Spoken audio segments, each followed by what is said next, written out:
Pedagangnya, bayangkan kerjanya di bawah, pulangnya ke atas, setiap hari di sini itu pasti akan lebih bahagia.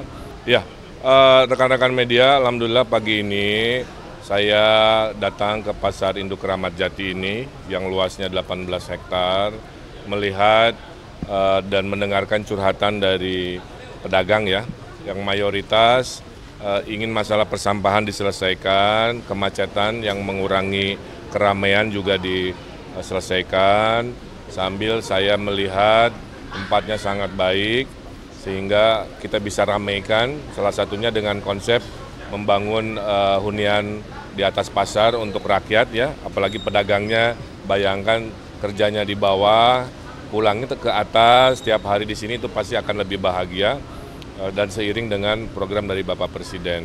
Nah, inilah inovasi-inovasi yang akan digerakkan. Dibantu oleh APPSI, ya, pedagang pasar se-Indonesia, tokoh-tokoh masyarakat, ada Pak Umar tokoh di Jakarta Timur juga, menguatkan semangat pasangan Ridho. Memang datang ke sini niatnya baik, bawa solusi ya, pengalaman 10 tahun, saya membangun waktu Gubernur Jawa Barat, ada pasar banyak sekali, ya, tentulah saya sudah juga paham, bahkan istri saya itu bunda pasar, yang kerjanya tiap hari mempromosikan, agar orang jangan ke mall aja ya, tapi belanja langsung ke pasar. Setuju. Tentu tempatnya harus dibikin lebih nyaman. Kalau mall aja bisa nyaman, pasar tradisional juga bisa, asal pemimpinnya paham dan para pedagangnya juga mau bekerja sama. Ujung-ujungnya kan kesejahteraan naik berlipat-lipat ya. Nah itu, jadi ada semangat dukungan politik dari pengurusi di sini, ada semangat kawasannya kita perbaiki. Amin. Hampir semua. Nanti dengan tokoh-tokoh pasar kita diskusi ya setelah takdir kemenangan untuk membahas mana yang paling cepat realistis dengan teknologi terbaru. Terkait program yang ada di pinggir jalan itu katanya mau buat gym di pinggir jalan, itu seperti apa Pak? Nah itu nanti dulu ya, saya detilkan dulu ya. Intinya ingin orang Jakarta banyak berolahraga gitu ya, karena hidupnya harus seimbang fisik dan mental. Kalau di malam di sini Kramat Jati ada pasar tumpah Pak, pinggir jalan itu gimana? Ya itu bagian yang harus dikomunikasikan. Semua kuncinya komunikasi. Ya. Kuncinya ekonomi Pancasila. Semua dari rakyat bawah sampai atas harus merasakan kesejahteraan. Tapi harus taat aturan. Ya, nanti dikomunikasikan. Saya dulu berhasil merapihkan tanpa mengurangi kesejahteraan di zaman wali kota banyak sekali, ada 8 titik. Nanti diobrolkan. Itu dulu ya. Sama juga ujung-ujungnya kan agar warga jangan merasa produk-produknya itu mahal gitu ya. Nah mahal itu kan ada tata niaga, ada kurang promosi, ada apa dan lain sebagainya. Itu bagian yang nanti kita bereskan. Oke? Diiringi rintik hujan dan payung Manchester City. Saya mengucapkan terima kasih, media mau nunggu ya, maaf ya. Ya beginilah namanya kampanye ya, dalam cuaca apapun kita terus berikhtiar kan. Hari ini diterima silaturahmi oleh Kiai Haji Mahfud Ashirun, ulama besar di Jakarta yang domisilinya di Cengkareng ini. Satu, memberikan doa tadi ya, alhamdulillah secara pribadi, kemudian sholat maghrib berjamaah. Nah, niat maksud saya sederhana ya, hanya meminta doa, dan doa sudah diberikan. Mudah-mudahan niat maksud saya kan, kalau terpilih jadi gubernur Jakarta tentu akan mengurusi masyarakat, umat, mencintai ulama, kiai dengan segala kemuliaannya yang tentunya kita akan penuhi, kita akan perjuangkan. Nah, jadi safari ke tokoh-tokoh masyarakat dan ulama itulah memang bagian dari situasi dalam kontestasi dimanapun. Pemimpin membutuhkan ulama, ulama juga nanti pasti membutuhkan pemimpin agar masyarakat selalu dalam keadaan yang baik. Tadi doanya buat saya pribadi dan doanya juga buat Jakarta ya, dari Pak Kiai Mahfud Ashirun. Saya kira itu, mudah-mudahan doanya menguatkan mental saya, spiritual saya.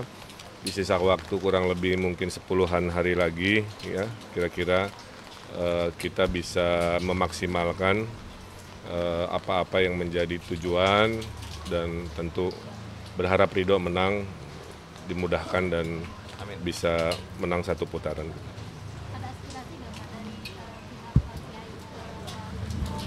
Kalau namanya nasihat kiai biasanya secara umum aja, ya. Secara umum menitipkan agar kalau terpilih menjaga Jakarta untuk tetap kondusif, damai, ya, dan kegiatan-kegiatan keumatan dimaksimalkan. Ada sedikit dari perbincangan, tapi bukan dari Pak Kiainya, dari halayak yang ikut. Kan Masjid Hasyim Asy'arinya banyak bocor ya atau apa gitu. Itu mohon diperhatikan. Masjidnya sudah dibangun tapi mungkin belum maksimal secara infrastrukturnya. Nanti kita perbaiki insya Allah. Kang Emil kan sebentar lagi kampanye akbar. Kemarin kan sempat diungkapkan bahwa Pak Prabowo akan datang ke kampanye akbar dan Pak Prabowo diketahui lagi di Amerika Serikat. Apakah nantinya akan Saya nggak tahu informasi dari siapa Pak Prabowo akan datang. Saya kira nggak ada statement itu ya. Yang ada memang kita akan kampanye akbar dan tentu kita maksimalkan siapa-siapa yang berkenan hadir. Intinya memberi pesan, menyemangati bahwa waktu pencoblosan sudah dekat.